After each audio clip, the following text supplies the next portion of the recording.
Rena Effendi, come Yeah. to Host Gallery tonight. Thank you. Your show has been up for a month. You've been in and out other places. Where have you been during this time? I've been, well, Baku with my 4-month-old daughter, Okay. which is important, and also Istanbul. Right. Yeah. And London. and London, of course. And Yeah. the show is up for another week here. Okay. And you're giving a talk tonight. But I also saw that your work was on the New York Times blog, as the web blog as well. Yeah. So tell me how this project has gained a bit of a life, really, in the last kind of 6 months. Oh, I think it's great because the book makes a lot of this makes for a lot of opportunities for promoting the cause, and I think certainly in London I've come back 3 times in 1 month with various events, and it's going to be published. It was published on Lens blog in New York Times, and it's getting on Der Spiegel website, and I have a German publisher as well, so it's going to gain some interest there. I had an exhibition in Switzerland and Turkey. It's going to be another opening in Moscow, so it's really, the momentum is really great. So the book was published the end of last year? Yeah, it was published, it came out, I think, hit the shelves in November, December. And has it always been called Pipe Dreams to you as a subject, as a project? I think towards the end of the book, yes, we came up with this name, me and my husband, right. sitting together juggling names, and he actually came up with this name, Pipe Dream. Because the definition of the pipe dream is an unfulfilled hope, which kind of resonates with the theme of the book.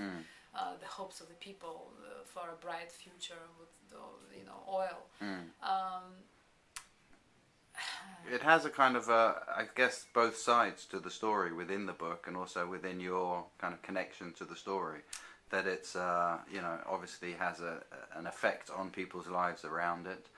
But it is also the hope of the nation and the prosperity and my own hope and your own hope. Tell me a little bit about how it was to kind of cover the story that you had such a hope for, but also to come across some of the the hopes that were lost by some of the people it affected.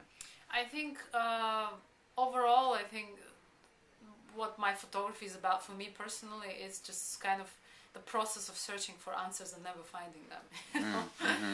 And in a way, I have a personal relationship, of course, with my own country, and trying to think about the future of this country and what's going to happen, and trying to look for answers in that direction. And there's always this mood change and mood swings happening with this along in this process, and I think that's what makes the pictures.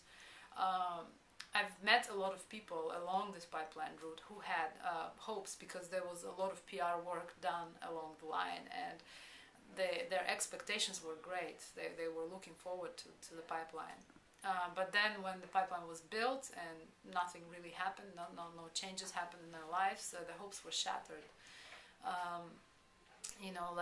They received compensation that wasn't enough, or they haven't received it at all, and it was embezzled by the local authorities or something like that. So there were a lot of these, a lot of hopes were shattered, and now they're fading. And for me, it's changing every day. Right, and so the book comes out, and the story in some ways continues, I suppose, and it will continue for a while. Right, and will it still continue to be this pipeline that runs through Azerbaijan and Turkey and Georgia? Will that still be something that you focus on, or you obviously will move to other work as well? Yeah, I have a few other projects in mind. One is about democracy, or lack of thereof, right. in this region, and the other one is about the environment. I want to focus more on sort of the post-Soviet environmental decay of again, the region. So we'll see. I might go back again to the villages along the pipeline to see what life is like there now, what life is like there then, and compare it to what I saw before. Sure, and both those subjects give you a kind of a broader view of the same story. Yeah, absolutely. Okay, well, thank you for coming tonight. Thank you. Good luck with everything. Thank you.